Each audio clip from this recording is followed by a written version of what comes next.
Maintenant, Yves Jacob, qui est donc chirurgien spécialisé de la main et dont le titre de sa présentation est « Vouloir bien faire » à propos d'un cas de chirurgie bilatérale du canal carpien. D'accord.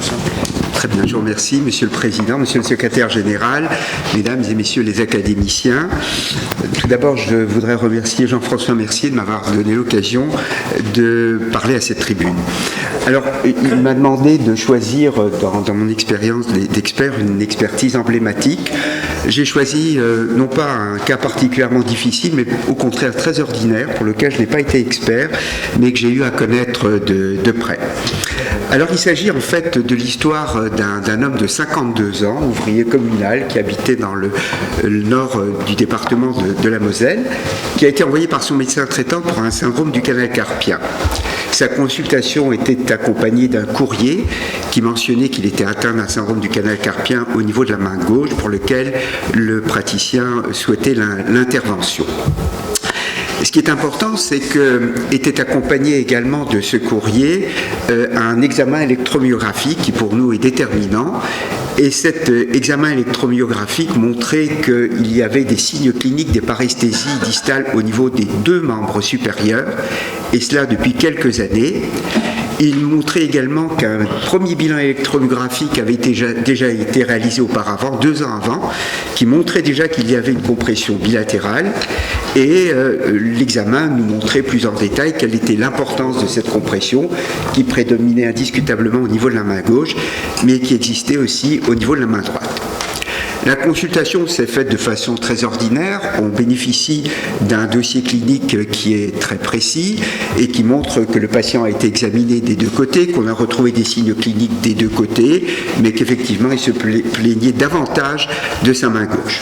Un consentement éclairé a été signé, une date d'intervention a été retenue, elle a été figée dans un document, et une date de consultation d'anesthésie a été proposée avec un document de transmission.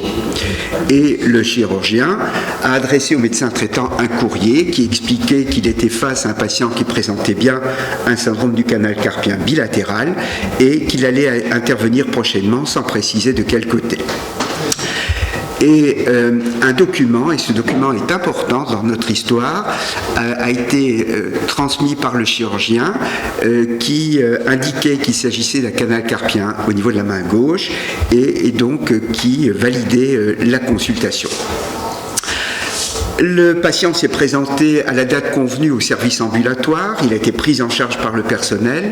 Là ont été effectuées les 2 checklists obligatoires, nous avons les documents, et ces documents montrent que toutes les cases ont été remplies, c'est-à-dire pourquoi vous venez, de quel côté, etc.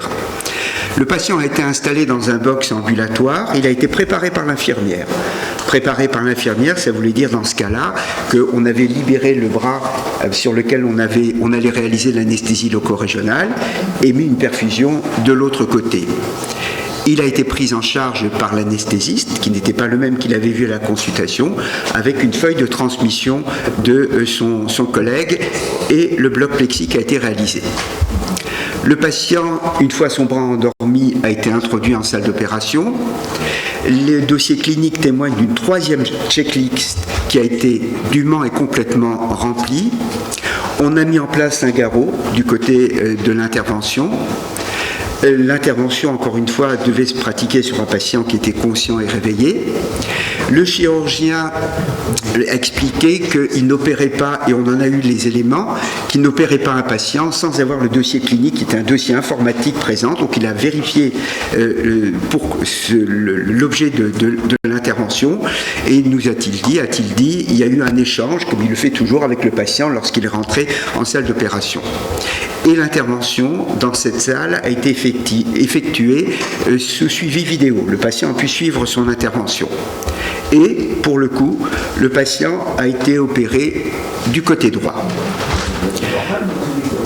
Les suites, elles étaient très ordinaires. Il a été rhabillé par le personnel, il a pris une collation, on lui a donné des consignes, donc il y a eu des échanges après l'intervention. Et ensuite, il a été adressé au secrétariat du chirurgien, où le patient a réclamé un arrêt de travail qui a été donné pour le côté droit, le côté qui venait d'être opéré, et on lui a donné à la fois un rendez-vous de contrôle et une prescription. Et puis la suite de l'histoire, qui va se compliquer. En fin d'après-midi, un appel au secrétariat du chirurgien de l'épouse du patient qui dit « Vous direz au docteur X qui s'est trompé de côté pour l'opération ». La secrétaire informe le chirurgien qui dit je ne comprends pas ce qu'on nous dit, j'ai opéré un patient sous bloc, etc. Je l'ai opéré du côté droit, et puis il a banalisé ça. Le patient s'est rendu à son contrôle 3 semaines après, comme il avait été convoqué. Les suites ont été extrêmement simples, et là, il a remarqué que l'épouse du patient le regardait de façon un petit peu tendue, et à la fin du contrôle, elle a dit « Docteur, vous êtes trompé de côté ». Alors le chirurgien a expliqué qu'on ne comprenait pas bien parce que c'était une chirurgie bilatérale et comme ça arrive souvent, le patient avait pu changer d'avis puisque pour différentes raisons qu'il rencontre souvent. Et voilà. Et à cette consultation, le patient prend un rendez-vous pour opérer le deuxième côté. L'intervention est réalisée de façon très ordinaire avec des suites qui sont simples, il est revu en contrôle et il n'y a aucun problème. Donc l'affaire pourrait s'arrêter là. Pas du tout.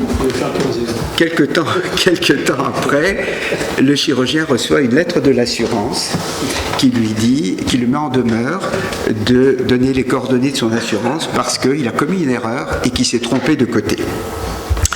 Et puis après, c'est l'engrenage, une expertise privée et diligentée par le patient, une assignation, une expertise par un expert et un jugement.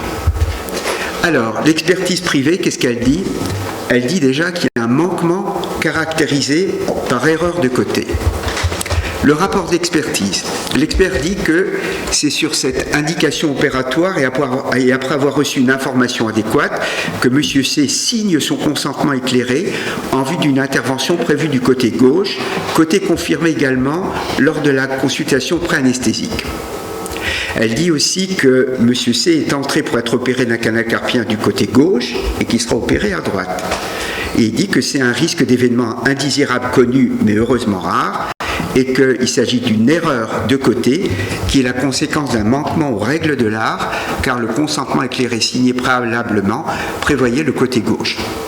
Et que le docteur X est entièrement responsable, car c'est le côté gauche qui aurait dû être opéré. Et ce manquement aux règles de l'art entraîne des conséquences au point de vue dommage. Que dit alors le jugement ? Le jugement dit que le caractère bilatéral de l'affection était établi. Il dit que les interventions étaient nécessaires des deux côtés, tant à droite qu'à gauche. Mais pour autant, M. C était rentré à l'hôpital pour être opéré du côté gauche et qu'il a été opéré du côté droit. Donc le docteur X est directement responsable de l'erreur de côté. Une responsabilité retenue à 80% car il a quand même été argumenté que ce monsieur de 52 ans avait toute sa tête et pouvait s'exprimer. Mais finalement, il va gagner de l'argent, il va toucher près de 3 000 € de dédommagement. Alors, cette affaire pose un certain nombre de questions. Concernant d'abord la relation chirurgien-patient, il est apparu que ce qui compte, c'est l'engagement initial. C'est-à-dire, il est venu pour ça, il y a un document qui montre que le contrat s'établit du côté gauche, et donc il aurait fallu l'opérer du côté gauche. Mais des questions se posent aussi sur l'anesthésiste, parce que l'anesthésiste l'a vu, il a vu une feuille de transmission pour l'autre côté, il a dû discuter avec lui, et c'est l'anesthésiste qui a endormi le côté droit. Alors, qu'en est-il ? Le chirurgien s'est dit, mais je ne suis pas franchement responsable, et on lui a dit non, vous êtes totalement responsable, parce que le nom de l'anesthésiste ne figure pas sur l'assignation.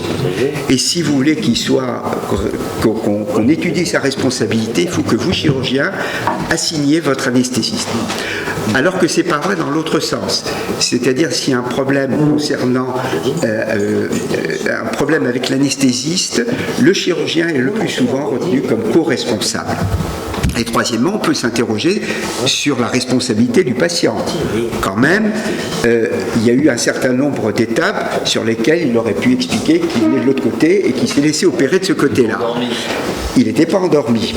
Donc il y avait un problème de responsabilité, mais peut-être aussi un problème de mauvaise foi. Il était à jeun.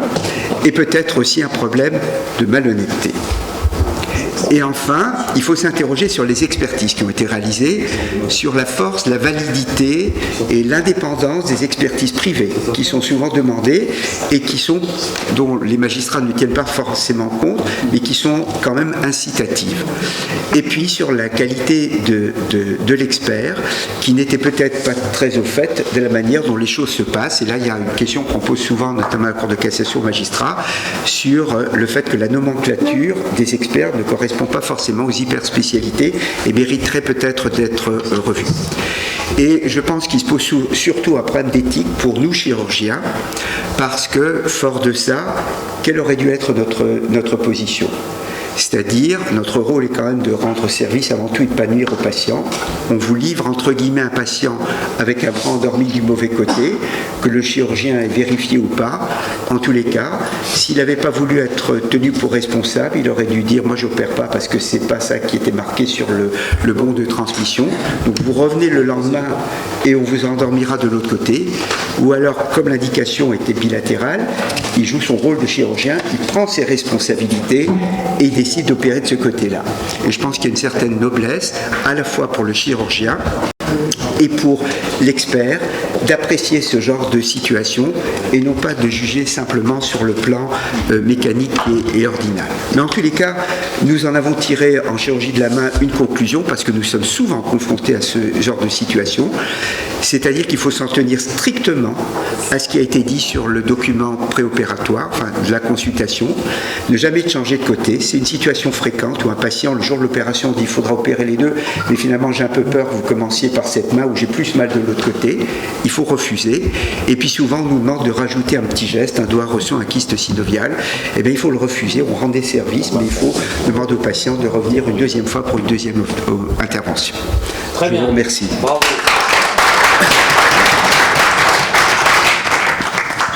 Très bien, brillant exposé avec des éclaircissements de situation. Alors, la parole. Question. Oui, monsieur le Foc-Prigent. Je vous remercie pour cet exposé.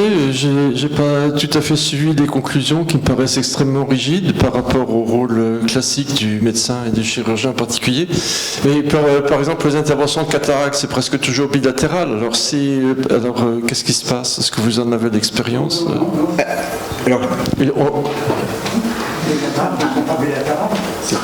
Non, mais assez souvent. Oui. Non, c'est en deux temps. Mais si le patient dit d'abord le gauche, après le droit, etc. Voilà, c'était ça ma question. Bien sûr, j'en ai pas l'expérience, mais je pense que c'est un excellent exemple qui correspond à notre situation. C'est-à-dire, s'il était prévu au départ à la consultation qu'on commence par opérer l'œil droit, même si l'œil de gauche doit suivre, eh bien, il faut s'en tenir à ça et ne pas modifier sa stratégie. Alors, il y a plusieurs avocats dans l'Assemblée. Quelle est leur position? Quelle aurait été leur position?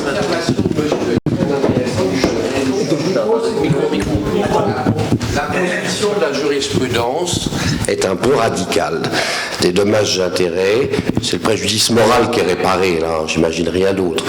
Mais ce que dit Yves Jacob est exact. De nos jours, on ne change pas de côté, même si le patient le requiert. C'est comme ça, parce que sinon, il se passe ce que tu viens de décrire.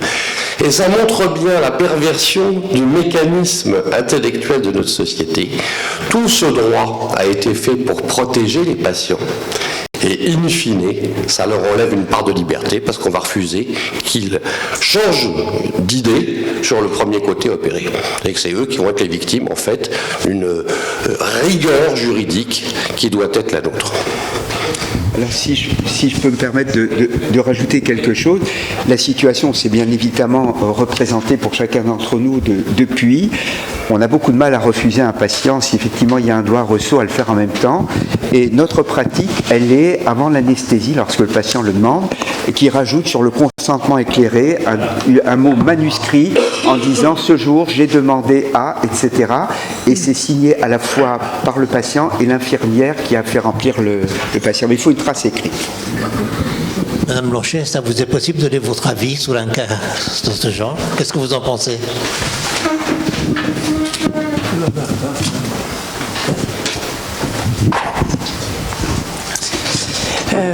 Oui, enfin, je pense qu'effectivement c'est un préjudice, une forme d'impréparation qui a été réparée. Je pense qu'effectivement il y a une forme de rigorisme de la part du tribunal. Il y a un contrat qui s'est formé entre le patient et le chirurgien qui porte sur tel côté et il est attendu que ce soit le bon côté qui soit... Mais bon, c'est vrai qu'au bout du compte, le monsieur souffrait des deux côtés. Donc, bon, voilà, il y a une forme de jusqu'à-boutisme. Bon, voilà. Justice et médecine, c'est pas toujours les bons amis. Merci beaucoup.